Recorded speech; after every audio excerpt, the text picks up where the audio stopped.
Fala galera, mais um vídeo aqui pro canal. Falar um pouco sobre essa atuação do Vasco, que é até repetitivo falar, que está me preocupando, não só de agora, mas eu acho que o desempenho nesses dois últimos jogos me fez repensar algumas coisas. Eu acho que para mim foi vexame hoje perder nesse jogo em casa, para um Corinthians sem os seus 4 principais jogadores ofensivos, sem Depay, sem Yuri Alberto, sem Carrilho. O Galo só entrou no segundo tempo e o time com 4 volantes. E o time do Vasco jogando da maneira que jogou hoje, praticamente completo, tirando o Paulo Henrique, que faz muita falta, mas o restante o time está completo. E para mim o Vasco não jogou absolutamente nada. Esses dois últimos jogos me preocupam porque, diferentemente de outras partidas que o Vasco vem fazendo, e vinha fazendo mesmo quando perdia, às vezes até empatava, o Vasco em alguns momentos jogava alguma coisa, criava e perdia gols, né? Pega a partida contra o Inter, contra o Grêmio, contra o próprio Bragantino, que perdeu 2-0. Acho que contra o Atlético Mineiro o Vasco ainda criou algumas coisas, mas contra o Juventude hoje me preocupa, porque o time estava espaçado, o time não tinha movimentação, não tinha ideia de jogo, time muito aberto, jogando em casa, falta equilíbrio, e me preocupa porque, infelizmente, a gente sabe que futebol é muito de resultado, não é só de desempenho. A gente sabe que isso acaba pressionando não só o treinador, que tem sua parcela de culpa, né? Mas os jogadores também, né? Psicologicamente falando também. E assim, quando eu falo do Diniz ser demitido e trazer, eu botei isso na minha página e vou falar aqui no canal novamente, a questão quando você vai demitir o Diniz, a pergunta que vem sempre é assim: quem vai vir no lugar do Diniz? Qual é o técnico que você acha que vai solucionar? Porque assim, o Vojvoda estava desempregado, o Santos pegou. E qual é o técnico do futebol brasileiro hoje, né? Esteja desempregado, né? Está sem clube, que você acha que vai resolver o problema do Vasco? Porque eu vejo muita gente falando assim: poxa, eu acho que tem que fazer o feijão com arroz, eu acho que o modelo de jogo não é legal, que não sei o que. Cara, eu acho que o modelo da retranca, o modelo de jogar por uma bola, de baixar as linhas, a gente teve com o Carrilho. E o Vasco perdia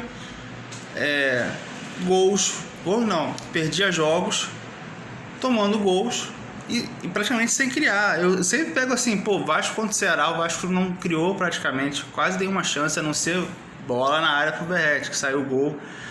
Tomamos gols assim mesmo, com o Carille. Foi assim também contra o Corinthians, que ele abriu mão totalmente do jogo, pensando no Porto Cabelo em casa, ele botou o time todo reserva. Foi assim quando a gente tomou 2 gols do Melgar, que ele recuou o time inteiro e permitiu o Melgar cruzar mais de 50 bolas aéreas. Naquele jogo que o Vasco nem jogou bem, mas achou 3 gols em 3 lances. Vocês lembram? O time que perde pro Cruzeiro de 1-0, que foi até o jogo que ele foi demitido. Então assim, o empate em 0-0 com o Lanús em casa, que o time também, acho que foi a melhor chance do Vasco naquele jogo, foi o chute do Paulinho no segundo tempo. O Vasco não conseguiu ter chances claras. Então o que eu falo é o seguinte: hoje eu vou criticar muito o Diniz, não passo pano, que ele tem erros que são recorrentes, mas eu sempre penso assim: caramba, será que é só técnico? Será que o próximo técnico que vai vir vai fazer algo melhor? Sei lá. Será que a relação dele com os jogadores, as broncas que ele dá nos jogadores, isso influencia no time inteiro? É algo que a gente tem que refletir. Minha preocupação é sempre quem virá no lugar do Diniz, porque assim, estrangeiro, não esquece.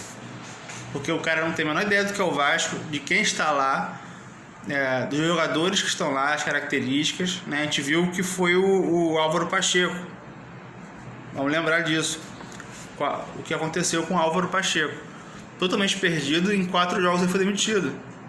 Então a chance de trazer um estrangeiro, para mim, é zero. Entendeu? Eu repito, eu não consigo pensar agora num técnico brasileiro que esteja disponível, que eu ache, né, que tem um tamanho para fazer o Vasco jogar melhor. Eu repito, o Vasco já teve um técnico desse que teoricamente arrumaria a defesa, que foi o Carille. Eu acho o seguinte, tem jogos que você tem que culpar o técnico, tem jogos que você tem que botar culpa nos jogadores. Eu acho que os 2 jogos contra o Juventude, o jogo de hoje, eu acho que a gente tem que botar uma parcela no Diniz, sim, tá? Pelas alterações, por algumas invenções que realmente na cabeça dele ele acha que alguns jogadores vão fazer funções,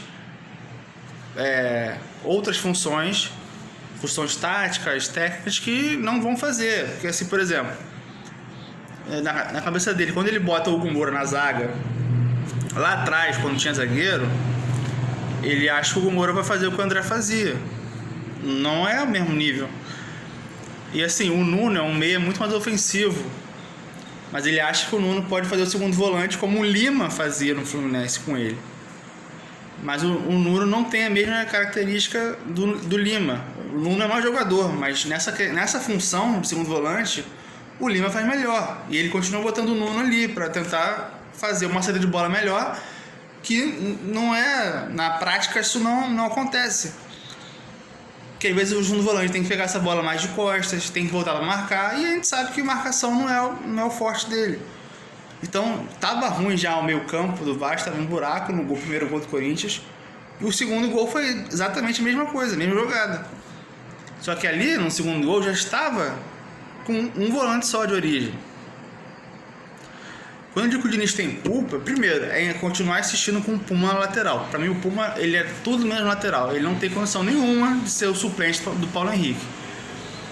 Para mim é um absurdo não tentar botar o Paulo Ricardo da base, ou não ter tentado algum outro lateral para ser reserva do Paulo Henrique. Porque para mim, se pagar um salário altíssimo pelo que o Puma desempenha, por mais que ele não fique no Vasco, quando acabar o contrato, ele tá lá, pô. Que o Paulo Henrique não vai jogar todos os jogos. O Paulo Henrique já teve um problema muscular agora, foi poupado. O Paulo Henrique tá...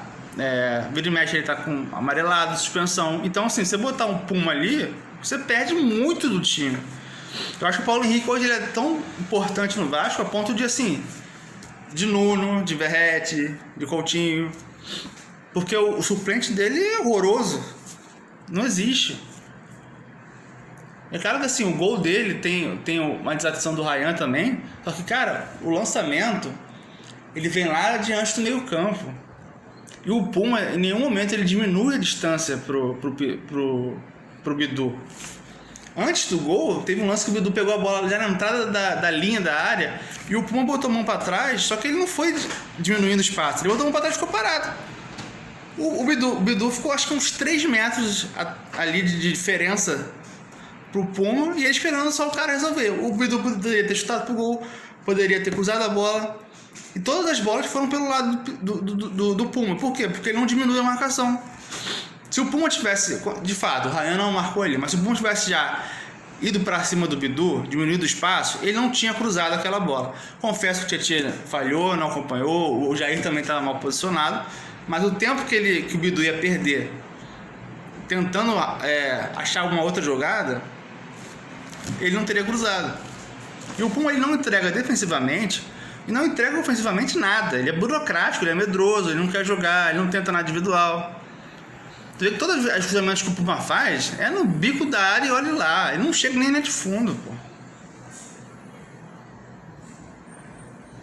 E aí o que me irrita no Diniz é o seguinte. Primeiro que não teria tirado...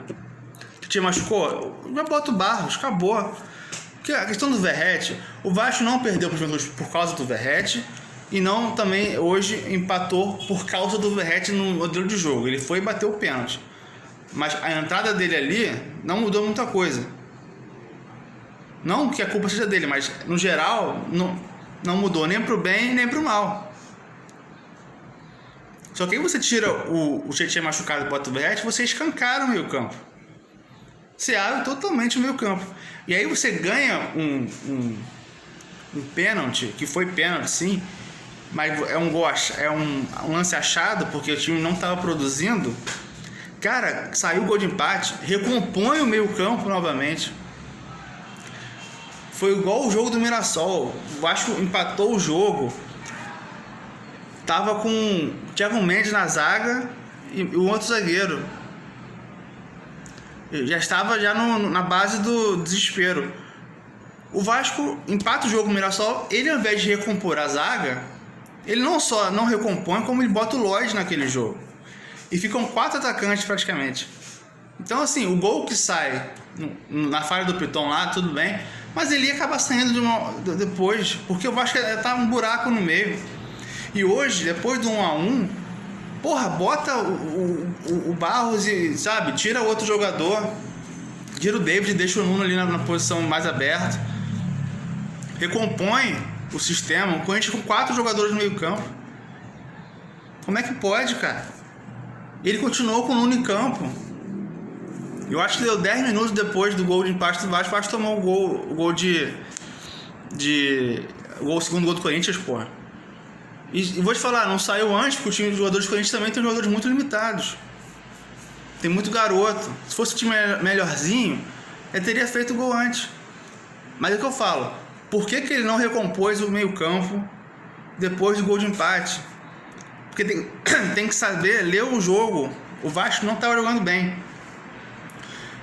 Então o que você faz? Você já empatou, cara, volta a competir, mantenha o equilíbrio do time, os volantes, os meias, atacantes, você compete ali pela bola. Você compete. Não adianta achar, não, vamos pra frente de qualquer modo, que não vai conseguir. O empate é ruim, mas cara, ali, do jeito que tava, eu tava negociando o empate já. É bizarro falar isso. Então, na boa, faltou leitura de jogo, porque o Vasco começou a recuar muito e o Corinthians começou a entrar no campo do Vasco e saiu o gol, igualzinho o primeiro gol. O terceiro já é bizarrice, 3 caras subindo com 1,90 m, ninguém cruzar, nem sabe? Cortar aquela bola é ridículo. Fica o ponto positivo, foi acho que o André Gomes fez alguma coisa de útil, deu assistência, né? Mostrou jogo, não sei se vai ser assim sempre, tá? Vamos torcer para que seja, porque é mais uma peça para entrar no segundo tempo, enfim. Então ele escancarou o meio campo, onde nitidamente era um jogo que não estava legal. Então quando não está legal, você, porra, às vezes, bola longa para o Verratti disputar, como muitas vezes o Corinthians estava fazendo no começo do jogo, porque o Corinthians não estava conseguindo sair jogando, ele, né, dá aquela fatiada lá pro centroavante deles, para eles brigarem lá e a segunda bola voltar. E algumas vezes funcionava. Então, assim, quando você não está conseguindo impor o seu estilo de jogo, você faz isso, pô. Tenta uma bola mais longa, sabe? Não sai tanto tocando aqui para não congestionar, porque, repito, com 4 caras no meio, sabe? Tenta uma coisa diferente. E não aconteceu. Às vezes é mais fácil disputar, você brigar, sabe? Jogar por uma bola às vezes e fechar um pouco mais o time, do que você tentar continuar no teu estilo e ver que não tá resolvendo, pô. E agora, cara, o que eu falo pro próximo jogo, assim, o Diniz periga o cargo, porque realmente falta resultado, isso é uma pressão para ele, preocupa o rendimento e preocupa, repito, quem virá caso ele saia. Porque até agora não temos zagueiro pela direita e até agora o zagueiro vai ser o Hugo Moura. É isso. Quarta-feira vai ser complicado.